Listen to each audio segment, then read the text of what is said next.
Yeah, well, it's to get everyone together to see the project. Sabi ko nga, beyond the fam run, to get the family together, to have that focus, of leaving the environment as healthy as this inside the city. Kasi sino bang may alam na merong ganitong park sa gitna ng Lungsod, Quezon? So this is us promoting it dahil si Mayor Joy has already started the first leg of development for the QC Quezon City Circle. Gagawa po tayo ng tulay that will cross from the Quezon City Circle to the Wildlife Park, which touches District 1 naman po. So definitely this is our project, with the help po of the national government. We are slowly developing. Kaya as people walk around, we've already put in posters that will ensure the development for this year. Para for next year's fam run naman, hopefully we can go for round 2. Makita naman nila ang pag-unlad ng park besides the day 1 that they're here. So this is the first ever fam run, sir? Yes po, it's the first one. Can you explain po the significance of this fam run? Sorry. Can you explain the significance of this fam run for all the families na nag-join po? Yeah, today? definitely.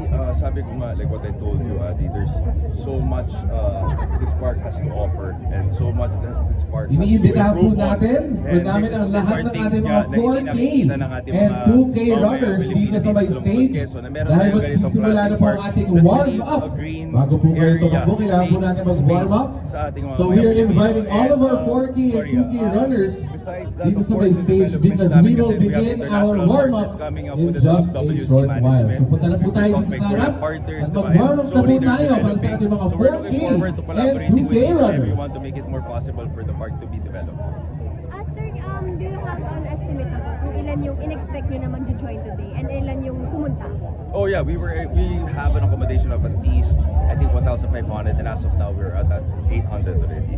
So definitely this is a short notice, but we're happy to have at least more than half on board, and definitely this is not the last time. So again, another thing that we're celebrating today is Advanced Earth Day or Earth Month. Dahil sa April na yan. Dito na po tayo sa harap, lahat po ng ating mga 4K and 2K runners. Meron din tayo mga Magsisimula na po activities tayo on the sa side. ating So, warm up. not only for the adults kasi hanggang 6 years old na Ito na, pwede. let's So, welcome mas bata pa, of course, our there are certain instructor activities like this fishing, morning. Palakpakan po other natin muli, side as well. Mr. J. Hulana. Baka gusto nyo Good morning, po everyone. Good morning. Para sa susunod na Sige po, come forward. fam run event for possible I na need next to see you. mangyari. Sige po, Okay, lapit po. sa ating mga kapamilya, sa ating Need mga more health space. lungsod Quezon, sana po masamahan nyo kami sa susunod na fam run.